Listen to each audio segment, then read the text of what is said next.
საქართველოს ტერიტორიაზე ჩატარდა უპრეცედენტო სპეცოპერაცია. დაჭერილია 2 უკრაინის მოქალაქე, რომელსაც საქართველოს სახელმწიფოში შემოქონდათ ასაფეთქებელი ნივთიერება ჰექსოგენი, რომელიც 10-ჯერ უფრო მძლავრი ნივთიერება, ვიდრე ტროტილი. ეს პროცესები გარკვეულ კორელაციაში და საეჭვო ვითარებაში არის დაკავშირებული მიმდინარე წლის 4 ოქტომბრის ეგრეთ წოდებული რევოლუციური პროცესების პოლიტიზირებას, რომელიც ვითომდა საქართველოში უნდა გაიმართოს. მეგობრებო, ჩვენმა სახელმწიფო უსაფრთხოების დეპარტამენტმა სუსმა ჩაატარა ალბათ ყველაზე მძლავრი სპეცოპერაცია და აღკვეთა საქართველოში შესაძლო ტერორისტული თავდასხმა, რომელიც გამოიწვევდა ჩვენს ტერიტორიაზე პოლიტიკურ დესტაბილიზაციას, სამოქალაქო ომის დასაწყისს და გარედან შემოგდებული რევოლუციის სცენარებს. აქედან გამომდინარე, მე თავი ვალდებულად ჩავთვალე, რომ ამ ყველაფერთან ერთად მე ჩემი აზრი გამომეხატა ამასთან მიმართებაში და საზოგადოებისთვის მეტი ინფორმაცია მიმეწოდებინა იმ სავალალო და უბედურ შემთხვევებზე, რომელიც იატაქვეშ ვითარდება, როდესაც თქვენ ყველას გძინავთ. მეგობრებო, მოდი ჩვენ ახლა სანამ ამ ვიდეოზე გადავალთ, გთხოვთ რომ დაალაიქოთ ვიდეო, გამოიწეროთ არხი, გამოვყეთ Instagram-ზე, რომლის ლინკი აღწერაში ამითითებული, ასევე ვისაც არხის განვითარება გსურთ, შეგიძლიათ გააკეთოთ დონაციები, რომელიც ამ ვიდეოს აღწერაში ამითითებული, ხოლო ახლა გადავიდეთ და ოფიციალური რეპორტი წავიკითხოთ, თუ რას გვეუბნება სახელმწიფო უსაფრთხოების სამსახური ამასთან დაკავშირებით.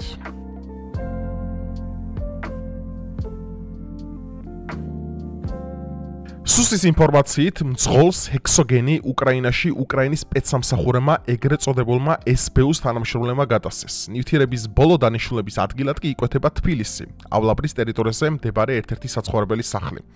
ასაფეთქებელი ნივთიერება ჰექსოგენის უკრაინიდან საქართველოს შემოტანის საქმეზე ახალი დეტალები ხდება ცნობილი.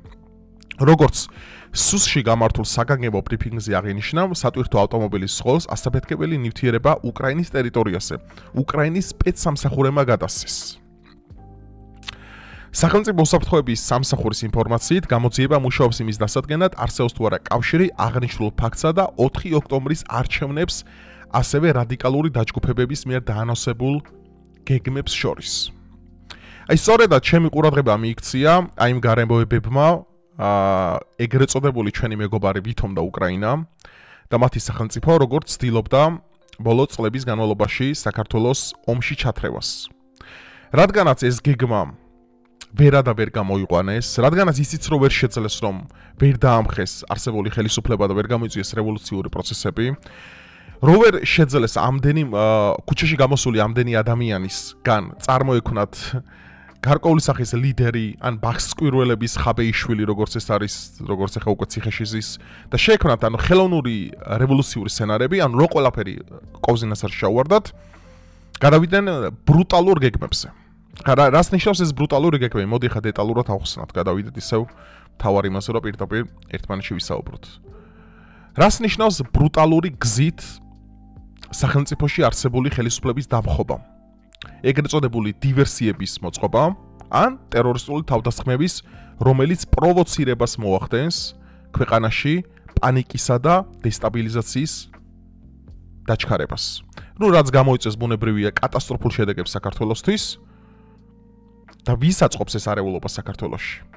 რადიკალურ ოპოზიციას, ეგ ერთი, ეს ძალიან კარგად ვიცით უკვე, რადგან ისინი ასრულებენ ფსევდოდასავლური მარიონეტების დავალებებს საქართველოში და ამ ყველაფერში მთავარი კურატორი არის რა თქმა უნდა უკრაინის სპეცსამსახურები, რომლებიც გეგმავდნენ, მეჭვიც არ მეპარება ამ ყველაფერში, ნუ კი ოფიციალურ იმაში ბრალდებული ჯერა სისულელეს ამბობს, თურქეთის ტერიტორიიდან შემოვიდა ეს ასაფეთქებელი ნივთიერება და მე არ ვიცოდიო ჩემს იმაშიო საფარგულში რა იტო. ხა თქვენ წარმოგიდგენიათ? ჰექსოგენი გიდევს მანქანაში. ჰექსოგენი, რომელიც არის 10-ჯერ უფრო ძლიერი ვიდრე ტროტილი. ანუ კატასტროფულ აფეთქებას უთრის. თქვენ ჯვარი ყოველას გწერიათ. ეს დივერსია რომ მომხდარიყო, ეს იქნებოდა საქართველოს ისტორიაში ყველაზე დიდი ტერორისტული თავდასხმა. რაზედაც მადლობა უნდა გადავხადოთ პირველ რიგში სახელმწიფო უსაფრთხოების დეპარტამენტს, რომ ასე ოპერატიულად იმუშავეს და ასე უმაღლეს დონეზე გაართვეს თავი. ეხლა დაუბრუნდეთ მეორე საკითხს. ვის ინტერესში არის საქართველოში დესტაბილიზაციის გამოწვევა? დასავლეთის. რატომ? იმიტომ რომ საქართველო ჩართონ სრულ საომარ მდგომარეობაში და გადაიყვანონ მეორე ფრონტზე. რადგანაც მათი რწმენით ეს არის სწორედ ის იარაღი, რითიც საქართველოში გაიხსნება მერე შავი ბაზარი და საქართველო გადაკეთდება საომარ პოლიგონად, სადაც დასავლური კომპანიები გააკეთებენ ფულს. სამხედრო ინდუსტრიული კომპანიები, როგორც ამას უკრაინაში აკეთებენ და ქართველები დაიხოცებიან, ამ დროს ისინი გამდიდრდებიან. უკრაინის სპეცსამსახურების როლი აქ არის ძალიან საინტერესო. რადგანაც უკრაინის ხელისუფლება იყო პირველი, მოდი ესე ვთქვათ, მოდი შევატრიალოთ ეს ყველაფერი. როდესაც ომი დაიწყო 2022-ში, თებერვალში, დავა კონკრეტოდ, უკრაინამ პირველი გაიწვია საქართველოს ელჩი. როდესაც ელჩი მას მასდამი ბევრად მტრულად განწყობილ ქვეყანაში და რუსეთის პირდაპირ მოკავშირესთან, ბელარუსში ყავდა და ის დღემდე ყავს და ის არასდროს არ გაუწოვიათ.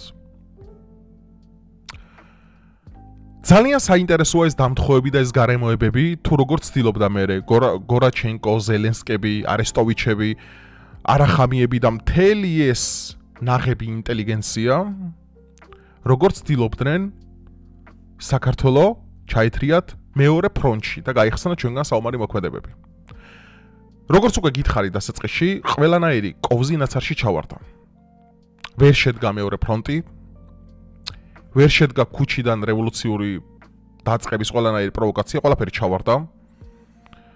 სააკაშვილი ციხეშია. ოპოზიციური ლიდერები არიან ხელოვნურად შექმნილი ბასკუროლების ძაღლები, რომელთაც საერთოდ არანაირი რეიტინგი არ გააჩნიათ, ანუ საერთოდ არანაირი რეიტინგი არ გააჩნიათ. გარდა ამისა, დასავლური NGO-ები აფინანსებდნენ საქართველოში დესტრუქციულ და რევოლუციურ პროცესებს, არასამთავრობო ორგანიზაციები. გაზარდეს მუტანტების გარკვეული ნაწილი თაობის, რომლებიც გამოირჩევიან განსაკუთრებული სიძულვილით, განსაკუთრებული ბოროტებით, განსაკუთრებული ძალადობით, მათი ბუნება ძალიან კარგად ვნახეთ რუსთაველზე, როგორ აზიანებდნენ სახელმწიფო ინვენტარს, როგორ აზიანებდნენ სახელმწიფო სტრუქტურებს, როგორ აგინებდნენ ხალხს, როგორ აგინებდნენ პოლიციელებს, მათი არც ერთი ქმედება არ გავდა ცივილურს. შესაბამისად, საშელის ყველა დაცვით, ყველანაირი საშელი, რომელიც აქამდე მიშილი არის, თავიდანვე პროპორციული და მე თუ მკითხავთ, ბევრად რბილი, ვიდრე ისინი რეალურად ამას იმსახურებენ. ყველაზე გეგმა რო ჩავარდა შემოწირფასო მეგობრებო, ბოლო წელიწად ნახევარში, გადავიდნენ უკვე ბრუტალურ გზებზე, როგორც უკვე გითხარით. ეს რას ნიშნავს ბრუტალური გზები? ანუ ისინი გეგმავდნენ საქართველოში ტერორისტულ აქტს, რომელსაც მოყვებოდა სამოქალაქო სექტორიდან და იმ შემოგდებული აგენტებიდან შიდა პარტიზანული დაპირისპირებები, რაც დააჩქარებდა და გაიმეორებდა 90-იანების სცენარს. ანუ საქართველოს გადაჩეხავდა უფრო ბნელ, უფრო ანტიჰუმანურ და დესტრუქციულ პროცესებში, როგორც ეს იყო 90-იანების სამოქალაქო ომი. და ეს ჩვენ ძალიან კარგად ვიცით, ეს არის ჩვენი ქვეყნის უახლოესი ისტორია.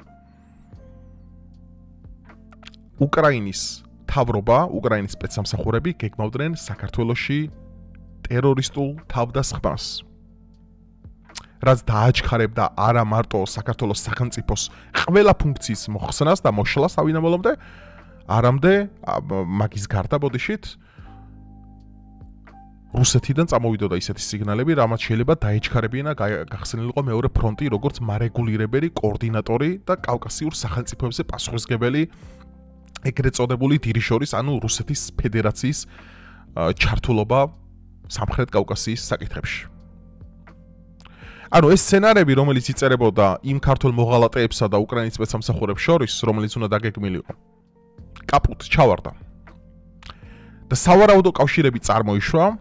ეხლა ისინი კი წერენ ამბობენ, რომ ჩვენ რუსეთში გაქონდაო და აქამდე საქართველოს მიღმა, ანუ საქართველოს საზღვრებს არასდროს არ იყენებდნენ უკრაინელები, რომ რამე რუსეთში შეეტანათ, ჩვენ ნახეთ არაერთი ოპერაცია, რომელიც რუსეთის ტერიტორიაზე ჩატარდა, მაგრამ არასდროს არ გამოუყენებიათ საქართველოს საზღვარი, რომ რაიმე ასაფეთქებელი გადაეტანათ. მათ აქვთ ამისთვის საზღვრების ულიმიტო რაოდენობა მთელს ფრონტზე და თავისუფლად შეიძლება ან მეზობელი სახელმწიფოებიდან გადაიტანონ. ამ ხელარ კალს შენ არ უნდა არტყავდე. და ეს არის უბრალოდ სასაცილო არგუმენტი. როდესაც იმას ამბობ, რომ მე ეს ტროტილი, ბოდიშით ეს ჰექსოგენი მე რუსეთში შემქონდა და იქ უნდა აიფეთქებინათ ვიღაცა. ეს არის ტყუილი, რა თქმა უნდა. რა თქმა უნდა, იატაკქვეშა მოღალატეობრივი დისიდენტური ჯგუფები გეგმავდნენ სახელმწიფოს წინააღმდეგ წასვლას და რევოლუციური პროცესების დაჩქარებას და ამისთვის ასაფეთქებელი, ანუ მათთვის იყო ყველაზე მომგებიანი კოზირი. იმ ყველა პროცესების მერე, რაც მათ ჩაუვარდათ ბოლო წელიწად ნახევარში საქართველოში. ანუ თქვენ შეგიძლიათ წარმოიდგინოთ ის მსხვერპლი, ის ადამიანური ზარალი, ის მატერიალური ზარალი, ის სულიერი და შინაგანი, ესე თქვა, დაზიანება, რასაც ქართველი ხალხი ამ ტერაქტის შედეგად მიიღებდა. რავი, ღმერთმა იცის, ვინები დაზარალდებოდნენ და ვინები მოკვდებოდნენ იქ. თქვენ წარმოგიდგენიათ, რა დონის სამშობლოს ღალატთან გვაქვს ჩვენ საქმე, როდესაც ამ თემას ჩვენ განვიხილავთ და ამ თემას ჩვენ ვაწყდებით. თქვენ ხვდებით, თქვენი შვილები, თქვენი დები, თქვენი ძმები, თქვენი საყვარელი ადამიანები რამხელა საფრთხის წინაშე იდგნენ, რომ ეს ყველაფერი მომხდარიყო და სუს ოპერატიულად არ მოქმედა. ხვდებით, რამდენი მოღალატეა ამ ქვეყანაში? ხვდებით, ხო? მე ეს ძალიან დიდი ხანია ვიცი. საქართველოს სახელმწიფოს წინააღმდეგ წასვლა, საქართველოში ტერორისტული აქტის დაგეგმა, განხორციელება და მასში მონაწილე ყველა პირი, რომელიც ირიბა თუ პირდაპირ უკავშირდება ამ პროცესებს, უნდა იქნან გასამართლებული საშელის უმაღლესი ზომით. ყოველგვარი დანდობის გარეშე, არანაირი დანდობა, არანაირი მოწყალება. და თუ ჩვენ დავინახეთ მიმდინარე 4 ოქტომბერს, რასაც ისინი გეგმავენ, რასაც ისინი აპირებენ, ეგრეთ წოდებული fake რევოლუციონერებისა და fake ჩეხაბეიშვილების გამოყენებას ამ ყველაფერში, ეს ბრძოლა არის თავიდანვე წაგებული, რადგანაც ამ ბრძოლას ლეგიტიმური ბექგრაუნდი და ნიადაგი მას არ გააჩნია, რომ ამ რევოლუციურმა პროცესებმა იმუშაოს საქართველოში. და ეხა ხშირად ადარებენ ამ პროცესებს ნეპალში განვითარებულ მოვლენებზე, ხო, სასაცილოდ არ ყოფნის, შევხედოთ ნეპალის გეოპოლიტიკას, შევხედოთ ნეპალიში და პოლიტიკურ მოწყობას, შევხედოთ საქართველოს გეოპოლიტიკას, შევხედოთ საქართველოს დღის წესრიგს. ნეპალის მთავრობა, რომელიც ჩამოგდებული იყო და სადაც აბსოლუტურად განსხვავებული პრეარსებული პროცესები არსებობდა ვიდრე საქართველოში, იმიტომ რომ ნეპალის დაახლოებით 90%-ზე მეტი ადამიანი იყო ძალიან ცუდ მდგომარეობაში, რაც საქართველოში არ არის, და საქართველოში უკვე კარგად გამოძერწილი middle class-ი, ანუ საშუალო ფენა არსებობს და ჩვენ ეს ბოლო 1 წელიწადში ძალიან კარგად დავინახეთ, იმიტომ რომ აქციაზე ყოველთვის ხედავდით სამოქალაქო აქტივისტებს, დასავლეთიდან დაფინანსებულ NGO-ებს, ცხვრის ფარებს, რომლებიც მარტო იმიტომ გადიოდნენ აქციებზე, რომ ვიღაცას მათთვის არ დაეჯვა და ბულინგის მსხვერპლი არ გამხდარიყო. ჩვენ ვერ დავინახეთ სხვა ადამიანები, იმიტომ რომ შარშან ჩატარებული არჩევნები 2024 წელს, ოქტომბერში, როდესაც ჩატარდა არჩევნები. თუ ეს არჩევნები იყო არალეგიტიმური, ჩვენ ნახეთ ხო შემდგომი დღის პროცესები, ქუჩაში ხალხის რაოდენობა. თუ ეს იყო მასობრივად გაყალბებული არჩევნები და არჩევნებს არ ქონა არანაირი სახალხო ლეგიტიმაცია, რატო ვერ დავინახე მე აქციაზე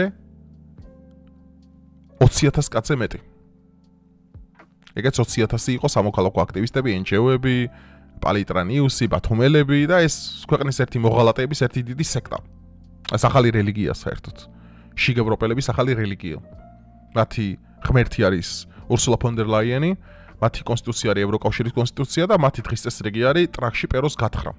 ანუ ეს არის მათი ყოფა-ცხოვრება, ყოველდღიურობა. მიკერძოება, ძალადობა, ბულინგი, გინება, მერე პროპორციული ძალები ამ ყველაფერს რომ მოყვება, მერე ტირიან, მერე ბღავიან. ნუ ეს არის ჩმორული პოზიცია, რაც ზოგადად ლიბერალებისგან ჩვენ მიჩვეულები ვართ, ამიტომ ჩვენ ეს აღარ გვიკვირს. აი ამ პროცესებში, როდესაც ჩვენ ხედავთ ამ ხელოვნურობას, ამ მიკერძოებას და ხელოვნურად გაჩენილ ყოველგვარ პოსტფაქტუმ პროცესებს, მაგიტომაც ყველანაირი მცდელობა შენ გამოიწვია ახალი დღის წესრიგი საქართველოში არის ტყუილი რეალურად. მაქედან გამომდინარე, არც ერთ ქართულ პოლიტიკოს არ აქვს რეიტინგი. არ აქვს რეიტინგი, საერთოდ. აი, საქართველოში დამისახელეთ პოლიტიკოსი, ვისაც აქვს მაღალი რეიტინგი. არავის საერთოდ. ოპოზიციონერი საერთოდ არავის, საერთოდ. ანუ, ხელოვნურად შექმნილი ყველა პროცესი განწირულია გრევისთვის. და როდესაც ეს აქტორები მონაწილეობენ საქართველოს სახელმწიფოს წინააღმდეგ ორგანიზებულ ტერორისტულ დანაშაულში, აი მე შემიძლია ღიად მივცე სუს ჩემგან რეკომენდაცია და ჩემგან რჩევა. არც ერთი ქვეყნის მოღალატე არ დაინდოთ. არც ერთი. მნიშვნელობა არ აქვს ის იქნება უკრაინის მოქალაქე, უკრაინის სპეცსამსახურები, საქართველოს მოქალაქე, მოღალატეები ჩვენ ბევრი ყავს სამწუხაროდ ისტორიულადაც და ამჟამადაც. რომლებიც ხეირობენ საქართველოში დესტრუქციული პროცესებით. რომლებსაც აწყობდათ ეს დამანგრეველი ტერაქტი საქართველოში, რომ ქართველი ხალხის ტირილისა და ქართველი ხალხის ხოცვის ფასად დაეტრიალებინათ რევოლუციური პროცესები და მოსულიყვნენ მეტრაკეები მთავრობაში. და პირდაპირ საქართველო გადაიქცეოდა ევროკავშირის აღმოსავლურ კანტორად. ყურმოჭრილ მონად, რომელიც მზად არის მუდმივად აულოკოს ერთი ადგილი ბრიუსელს. ასეთი იქნებოდა რეალობა. მაგრამ რეალურად ქართული ხალხი არის ბრძენი. მე ესეთი აზრი გამოჩნია უკვე, რადგანაც ქართულმა ხალხმა სილა გააწნა გასული წლის ოქტომბერში დატრიალებულ ყველა პროცესს. რადგანაც თუ ის ადამიანები ითვლიან, რომ ქუჩაში 100,000 კაცი გავიდა, რაც საერთო ჯამში აღებული ციფრია, დანარჩენი 2,5 მილიონზე მეტი ადამიანი სახში ჯდა და სულ ფეხზე ეკიდა ქუჩაში რა ხდებოდა. რადგანაც ოდესაც შენ ქუჩაში გაწევის მიზნით გიწევს კამერასთან ტირილი და გიწევს საზოგადოებრივ მაუწყებელთან და საზმაოსთან ბღავილი, დღევანდელ ინტერნეტის ეპოქაში, სადაც YouTube არსებობს, სადაც TikTok არსებობს, სადაც X არსებობს, სადაც Rumble არსებობს, შენ ეხვეწები ხალხს, გეხვეწები გამოდი გარეთ ებრძოლე რუსულ რეჟიმს. ესეთი ყალბი ტირილი, ესეთი ცრემლები ქართულ ხალხს ფეხებზე კიდია. კი, დაგვანახა ქართულმა ხალხმა, დაგანახეთ, რომ 2 მილიონზე მეტ ადამიანს უბრალოდ ცალფეხზე კიდია, ვის დაიჭერენ. იმიტომ რომ უსამართლობას ვერ ხედავთ. არ არის ეს უსამართლობა. როდესაც პოლიციელს აგინებ, როდესაც ჟურნალისტს ლანძღავ, როდესაც პოლიციელს ქვასესვრი, როდესაც სამოქალაქო ინვენტარს აზიანებ, კამერებს აზიანებ და შენ თბილისის ქუჩებს ანაგვიანებ და ცეცხლში და ალში ახვევ მეგობარო, ეს არის დანაშაული. ეს არის რევოლუციური პროცესების არადემოკრატიული გამოწვევა. რაც ბუნებრივია იწვევს რას? 2-დან 4 წლამდე პატიმრობას. მე ამაში არ ვეთანხმები ამოთ. და ჩემი აზრით 2 წელს კი არა უფრო მეტს და გაცილებით მეც იმსახურებენ სამშობლოს მოღალატეები. ადამიანები, რომლებიც ნებით თუ უნებლიეთ პირდაპირ ლომის ხახაში აღმოჩნდნენ. ზოგი გაიდული იყო ფულზე. ზოგი უბრალოდ სასარგებლო იდიოტი იყო. უფრო მეტი სასარგებლო იდიოტი იყო, იმიტომ რომ მე 100%-იანი ინფორმაცია მაქვს, რომ ვინებიც ახლა დაკავებულები და დაჭერილები არიან, არავის არა ფული გადახდილი. უბრალოდ სასარგებლო იმბეცილები იყვნენ, მოდი ესე ვთქვათ. ხოლო ვისაც ფულს აწლებდნენ, ჩემო კარგო, ისინი აგე ზოგი გერმანიაში, ზოგი საფრანგეთში, ზოგი ამერიკაში, ზოგი რუსეთში გაქცეულები არიან და გულაობენ. მაგრამ ეს ბავშვები თავიდან ბოლომდე შეატყაპუნეს სახელმწიფოს და ყველანაირი ესე ვთქვათ, ჯოხი მათზე გადატყდა. რაც ცალსახად არის ისევ დანაშაული მათი მხრიდან, მორალური, რომ ეს ადამიანები უბრალოდ მიატოვეს. დღეს ახლა საქართველოში, აი, დღევანდელი პოლიტიკური პროცესებს თუ ჩვენ ავიღებთ. რეიტინგიანი არც ერთი ოპოზიციონერი არ აქვს, საერთოდ. თქვენ თუ რეიტინგს იმაში გულისხმობთ, რომ იაგო ხვიჩიას 300 კაცი უყურებს, ან ვიდეოზე აქვს 4000 ნახვა, ბოდიშით, მაგრამ 3-4 პარტიას დაგისახელებთ საქართველოში ოპოზიციურს, რომელიც ყველა პლატფორმაზე ერთად რო აიღო. ჩემზე ორჯერ ნაკლები ნახვავთ. აი მარტო ჩემზე. ამის ფაქტობრივი მტკიცებულება მაქვს. აი აიღეთ გირჩი მაგალითად, იაგოს გირჩი, აიღეთ მეორე გირჩი. რავი, ამას დაუმატეთ რომელიმე სხვა მემარჯვენე პარტიები თუ გინდათ, ან ცენტრისტები, 3-4 პარტია ერთად აიღეთ, ყველა ნახვა ერთად აიღეთ, გინდა YouTube-ზე, გინდა Facebook-ზე და შეადარეთ აი მარტო ჩემს მიერ დადებულ YouTube-ზე ატვირთულ ვიდეოებს. საშუალოდ რო ადამიანს 50,000-60,000 ნახვა გაქვს, ჩემ თავზე ვამბობ და საერთოდ არც ერთ პროცესში არ ვარ გარეული, არც ერთი პარტიის წევრი არ ვარ საერთოდ. ანუ მე უფრო მეტი ცნობადობა მაქვს ვიდრე მაგათ. და ისინი თქვენ გეუბნებიან მაგათ, რომ ისინი აპირებენ ხელისუფლების შეცვლას თან დემოკრატიულად. რეიტინგი არ გაქვს. აი რითი აპირებენ, ანუ სერიოზულად. ანუ სერიოზულად ვამბობ, რითი აპირებენ ხელისუფლების შეცვლას. ანუ ხალხს უბრალოდ არ ჯერ, ანუ ხალხს უბრალოდ ფეხებზე კიდია. ხალხს არ ადარდებს, როდესაც ქუჩაში ღამე ცემდნენ ახალგაზრდებს. 2 მილიონი ადამიანს ფეხებზე ეკიდა ეს.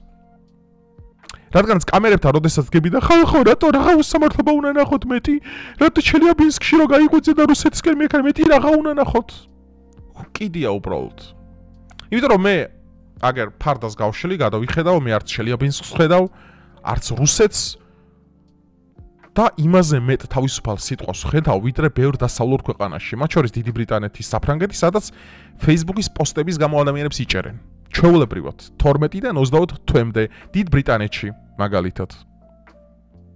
ანუ ხალხნო სერიოზულად როდესაც სიყალბე ურევია ნარატივს ნებისმიერ ამის ცხოვრებაში, ხო, იმ ბრძოლას და იმ მოძრაობას არანაირი მნიშვნელობა არ გააჩნია. შენაც არ უნდა გიდოდეს დავით აღმაშენებელი და გიორგი ბრწყინვალე ხა. ვერ იზავ რომ საქართველოში ის მოიყვანო. რატო ვერ იზავ გინდა გითხრა? იმიტომ რომ დღეს საქართველოს მოსახლეობის უდიდეს ნაწილს რო შეხედო, შენ რო შეხვიდე ერთი წამით მაინც TikTok-ზე და ასკროლო, კონტენტი რა იდება, შენ უბრალოდ გადახვიდე რეიტინგი დააკვირდე, რამდენი ადამიანი კითხულობს წიგნს და რამდენი ადამიანი უყურებს Prime House-ისნაირ დეგენერატორებს, მიხვდები რომ ამ ერში ვერც დავით აღმაშენებელი იარსებებს და ვერც გიორგი ბრწყინვალე. რადგანაც პირველ რიგში რაც ამ ხალხში უნდა მიცე, ეს არის განათლება და ინტელექტი, რომელიც სამწუხაროდ უმრავლესობას დღეს არ აქვს. მე ვერ ვხედავ პოლიტიკურ კულტურას ქვეყანაში. აქედან გამომდინარე, ვის დაუწყო ბრძოლა? ვისთან ერთად თან ეგ მაინტერესებს. აი ადამიანები, ანუ იმ ფლანგზე ვინების დგანან, მემარცხენეები, ვინების დგანან, ხო, მედასავლელეები, ხო?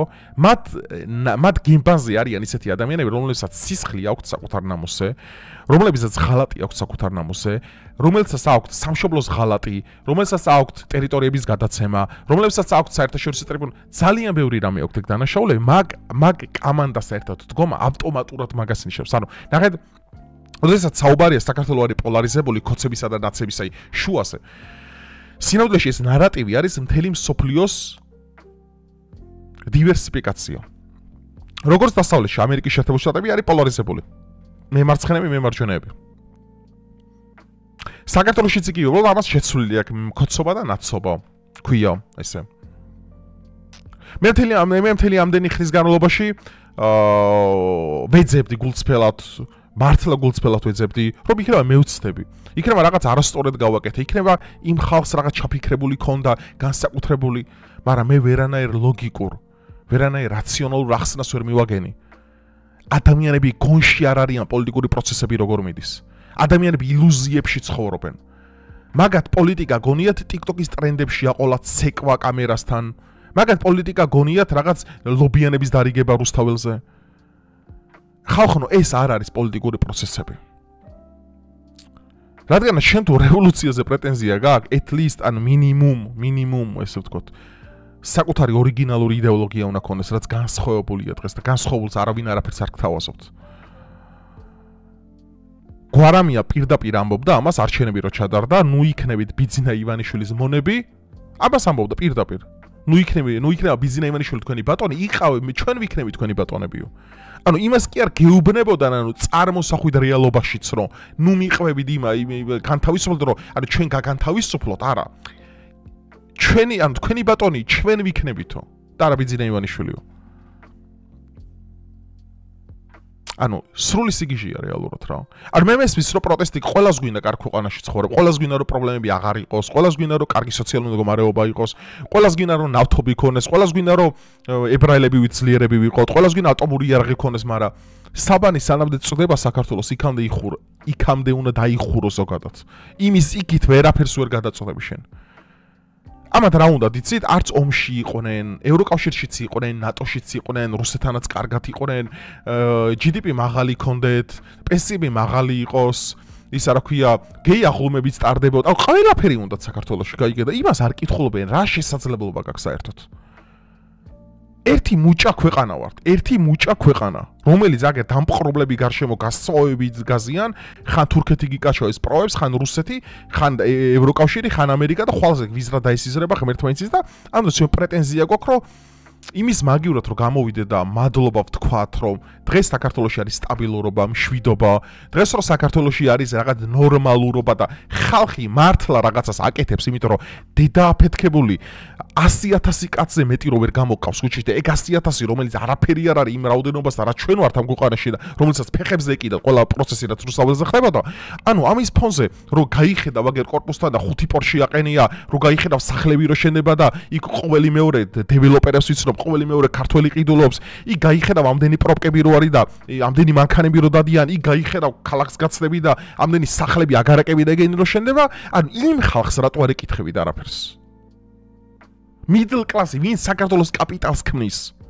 მე იმას კი არ ვამბობ, ვინც ქუჩაში გდია და დასავლეთიდან სოროსის ფონდიდან ახალგაზრდა იურისტთა ასოციაციიდან აღებულ ფულებს იღებს. მაგაზე არ მაქვს ლაპარაკი. მაგეთ სამსახურია ხა, ეგე რო არ გააკეთონ, ეხლა რაზე პულს ვეღარ შეჭამენ, მაგრამ ანუ იმ ხალხს რატო არ ეკითხებით, ხო? ვინც ამ მთელი ბოლო 13 წლის განმავლობაში საქართველოში რაღაც ბიზნესი რო დაიწყო, ქურდი არავინ მისულა, რეკეტი არავინ მისულა და არავის დაუყაჩაღებია და დღეს საქართველოში თავისუფლად შეგიძლია ფულიანი გახდე. ამის არაერთი მაგალითი ყავთ. არავინ აღარ გეხებდა, აგერ გელაბარკალაია იღეთ ნაციონალების დროს დაჭერილი იყო, როგორ ემუქრებოდნენ ქორებს, აგერ გამოვიდა კაცი არის, ღმერთმა ბევრი მიცეს, კარგი ადამიანია და ღმერთმა ბევრს უსურებ კიდე და ბევრია საქართველოში ეგრე. უბრალოდ წუხარ ზოგადად საქართველოში არსებულ ფულიანებს, რომ მეტი მინდა საქართველოს გაუკეთონ, აი ჭყონია მაგალითად, რომელიც მილიარდელია, მილიონერი, ამდენი ფული აქვს და საქართველოს გადასახადების გადახდის მეც არაფერს არ უკეთებს. მე რო გამოვალ და ბიზნესზე ვამბობ, რომ კარგია, იმიტომ რომ ბევრი კაია გაკეთებული. შეკოცო, რამდენი გადაგიხადეს? მეგობარო, მე ყოველთვის ანტილიბერალი ვიყავი. უბრალოდ გამიმართლა, რომ კოცების ანტილიბერალები გახდნენ. მე ბედნიერი ვარ ამით. აი, ბედნიერი ვარ, რომ ჩემ აზრზე გადმოვიდნენ. აი, ბედნიერი ვარ, იმიტომ რომ ამ იდეოლოგიით მე ყოველთვის ვიყავი. ჩემი ყველა ვიდეო, ჩემი ყველა მოხსენება, ჩემი ყველა წერილი, ჩემი ყველა დისერტაცია, უნივერსიტეტის სკოლა, ყოველთვის ამ აზრზე ვიყავი. ანუ რანაირად უნდა მოვიდეს მე ვინმე მითხას, რომ ვიღაცა მომისყიდა. აქამდე ანტილიბერალი არ ვიყავი. Deep State-ის არჯერო და 5-4 წლის წინ მიდევს ვიდეოები მასონებზე, ილუმინატებზე და ებრაელებზე და მაგაზე. 5-4 წლის წინ ჯერ საერთოდ საქართველოს ტრენდი კი არა, სიტყვა ლიბერალის მნიშვნელობა არ იცოდნენ, ლიბერალებს რომ ევაკრიტიკებდი. გირჩი იყო, პირველი მე ვიყავ, ვინც გირჩი საქართველოში გააკრიტიკა. რეების გჯერა, ახალგაზრდა იმისენ განვითარებული ახალგაზრდობა მოდის. მე ვიყავი გირჩი, ვინც გააკრიტიკა. განვითარებული კი არა, ყველას სცირები მოდიოდნენ რეალურად და მე დავამტკიცე რომ მე ვიყავი მართალი. ეს გაყიდვა არ არის მეგობარო. ეს იდეოლოგიური თანხwebdriverია. შენიერ მე მოხარული რატო ვარ? მე მოხარული ვარ, რომ ვარ ამ წუთას იმ პოზიციაში, რა პოზიციაშიც ბევრი არ არის სამწუხაროდ სხვა ქვეყნებში. იმიტომ რომ მათი მთავრობები, ბრიტანეთის მთავრობა, საფრანგეთის მთავრობა არიან, ანუ მათი ოპოზიციონერები, ვინებიც არიან, ხო, ვინც ეწინააღმდეგები არის, ისინი არის ლიბერალები, მემარცხენეები და ანუ ბლოგერი თუ იქ ხარ, უნდა იყო მემარჯვენე და მანდაც უნდა იყო, რავია, შეიძლება ცენზურის სხორპელი გახდე ან დაგიჭირონ. მე გამიმართლა უბრალოდ რომ მთავრობა არის მემარჯვენე. ანუ რა არის, აი რუთო ესეთი რთული ამ ყველაფრის გაგება. მაგრამ უბრალოდ ადამიანი რომ იკერძოებული ხარ ბუნებრივად და რაც შენ ხარ, ყველა ეგეთი გონია რა, მე ეგეთი დასკვნა მე გამოვიტან. აქედან გამომდინარე, მეგობრებო, აი ეს ტერაქტი ეხა რაც იგეგმებოდა, შილდა თქვენ სახელმწიფოს, ჩვენ სახელმწიფოს. თქვენი შვილების, თქვენი ოჯახის წევრების, თქვენი მეგობრების, თქვენი საყვარელი ადამიანების სიცოცხლე საფრთხის წინაშე აყენებდა. და დედააფეთქებული უკრაინის მთავრობა, რომელიც არის, აი პირდაპირ ღია რომ ამბობ, უკრაინა არის საქართველოს სახელმწიფოს მტერი. ფეხებზე მკიდია რა რეაქცია ექნება ამ სიტყვებს. უკრაინა არის საქართველოს სახელმწიფოს მტერი, რადგანაც უკრაინიდან იგეგმებოდა საქართველოში ტერორისტული თავდასხმა, დივერსია და ტერაქტი, რომელიც ზიანს აყენებს საქართველოს მოსახლეობას. ნებისმიერი ქვეყანა, ვინც საქართველოს სახელმწიფოს ზიანს აყენებს, ყველა არის საქართველოს სახელმწიფოს მტერი. სულ ცალფეხზე მახატია მთელი უკრაინა, როგორ იქნება უკრაინის ხვალინდელი დღე, რუსეთი სადამდე შევა და რუსეთი რაც რას უზავს, ანუ სულ ცალფეხზე მკიდია. აი ეს არის ჩემი ოფიციალური გულახდილო, მე ძალიან გულახდილი ადამიანი ვარ ზოგადად, აი არაფერს არ ვმალავ და პირდაპირ ჩემ იმიტომ დავაქროვე ამდენი გამომწერი, რომ მე ჩემ ამ გამომწერებს არაფერს არ ვატყუებ არასდროს. ჩემი გულიდან, აი ჩემი გულის წერტილიდან რაც მოდის, ყველა სიტყვას ვამბობ. და ის ვინც ჩვენ უსაფრთხოებას, საფრთხეს შევქმნის ჩემო ძმებო, ჩემო დებო და ჩემო საყვარელო ადამიანებო, ყველა არის ჩვენი მტერი. გინდა უკრაინა იყოს, გინდა რუსეთი, გინდა დიდი ბრიტანეთი, გინდა ჩინეთი, გინდა ამერიკა და ვინც გინდა ის. პროქართველობა სწორედ ნიშნავს იმას, რომ მე ჩემი ინტერესებიდან კი არ გამოდივარ, აი მაგალითად, მე მაგალითად ჩემი ინტერესები რო გამოდივარ, მე ვიქნებოდი, რავი, ამერიკა მაგარი ქვეყანაა, რავი, პროამერიკელი ვიქნებოდი. მაგრამ ჩემ ქვეყანას რა უნდა? მე როგორც მომავალმა პოლიტიკოსმა ხო უნდა ვიცოდე, რომ იმით კი არ უნდა ვიმსჯელო მე, რომ მე რა მინდა, მე შეიძლება ძალიან ბევრი რამე მინდა ამ ქვეყანაზე. მაგრამ მე ჩემი მინდა არ განსაზღვრავთ თქვენ მინდას მეგობრებო. ჩემი ინტერესები კი არ არის მთავარი, არამედ ჩემი სახელმწიფოს ინტერესები, რადგანაც ამ ინტერესებზე დგას თქვენი უსაფრთხოება და თქვენი კეთილდღეობა. აქენა გამომდინარე ეს ოპერაცია რო განხორციელებული იყო, ხო? საქართველოს ექნებოდა აი ძალიან ცუდ მდგომარეობაში საქმე. და მე ჩვენ აი მართლა გაგვიხედა გინდა დასავლეთში, გინდა აღმოსავლეთში რა პროცესები მოყვებოდა ამ საქართველოში. რევოლუციები, სამოქალაქო ომი, სისხლის ხრა, ტერორი, ხოცვა ხალხის, სისხლები, უბედურებები და ტანჯვა. რომელიც ჩვენ გადაგვაქრევდა 90-იანების წლებში. და ეს მე მგონი არავის არ უნდა გვინდოდეს ჩვენ აქედან. მესმის, მე არც ჩვენ გამოწერს არ ვეუნები რომ მე რაც მიყვარს ის გიყვარდა შენ. თქვენ ჩემი subscribe-ს რომ არ ხსაძლევ, ჩვენ მემარჯვენეები კი ვართ, მაგრამ შენ შეიძლება გევასებოდეს ერთი ადამიანი, მე შეიძლება მევასებოდეს სხვა ადამიანი, მე შეიძლება მევასებოდეს ის უფრო, შენ ის უფრო, ანუ მე ლიბერალები არ ვართ, რომ ჩვენ განსხვავებული აზრის გამო ერთმანეთი ჩავხოცოთ, ჩვენ ესეთები არ ვართ. მე უამრავი ახლოს გამომწერების რო გამიცინე, განსხვავებული შეხედულებები გვაქვს რაღაცებზე და თანაცხოვრება გვაქვს იდეალური. არა მარტო გამომწერებთან, კაცო, ნათესავებთან, ახლოვან მეგობრებთან, განსხვავებული აზრი გვაქვს ბევრ რაღაცაზე. ვიღაცას მემარჯვენეობა ეს ესმის, ვიღაცას ესე გვესმის, მაგრამ ჩვენ ამაზე საუბრობთ, ჩვენ ამაზე ერთმანეთს ვუსმენთ. ისინი არიან მონსტრები, ისინი არიან მოძალადეები და ისინი არიან კომუნისტები რეალურად. მემარცხენეებზე მაქვს საუბარი, რომლებიც ცდილობენ საქართველოს გადაათრიონ 90-იანი წლებში და ქართველი ხალხის სისხლის ფასად დააჩქარონ რევოლუციური პროცესები. ეს არის ცალსახად სამშობლოს ღალატი. ამიტომ კიდევ ერთ რეკომენდაციას გავცემ სახელმწიფო უსაფრთხოების სამსახურის მიმართ, რომ არ დაინდოთ არც ერთი მოღალატე, გინდა ქართველი ეროვნებით, გინდა უკრაინელი, რომლებიც საქართველოს სახელმწიფოსა და ქართველ ხალხს უქმნიან საფრთხეს. აი ეს არის ჩემი გულიდან ამომავალი თითოეული სიტყვა. და ჩემს გამომწერებს ეჭვიც არ ეპარება ჩემ გულწრფელობაში თავიდან ბოლომდე. მე როგორი ვიყავი ადრე და როგორი ვარ ახლა. ახლა ბევრად პრაგმატული და ბევრად რეალისტი, ვიდრე კიდე ადრე, მაგრამ თავარი აქ რაც არასდროს არ შეცვლილა. ყოველთვის ვიყავი ანტილიბერალი, ყოველთვის ვიქნები და ყოველთვის დაუპირისპირდები უღმერთობას, ყოველთვის დაუპირისპირდები სიგიჟეს და ყოველთვის დაუპირისპირდები გაუკუღმართებულ აზროვნების ნებისმიერ ფორმას, ეს იქნება ლიბერასტობა, შიგევროპელობა, ტრანსგენდერიზმი, ყველაფერი ის, რაც აზიანებს ჩვენს ცივილიზაციასა და ჩვენს ეროვნულ ფასეულობებსა და ღირებულებებს. ეს არის ჩემი აზრი. დაწერეთ თქვენი აზრი. ჰექსოგონთან დაკავშირებით და რა ოპერაცია უნდა ჩატარებული იყოს საქართველოში. დაწერეთ აბლა კომენტარებში, ასევე დალაიქეთ ვიდეო, გავზიარეთ მეგობრებს და ხო, რამოდენიმე დღეში დაგიბრუნდებით. დროებით.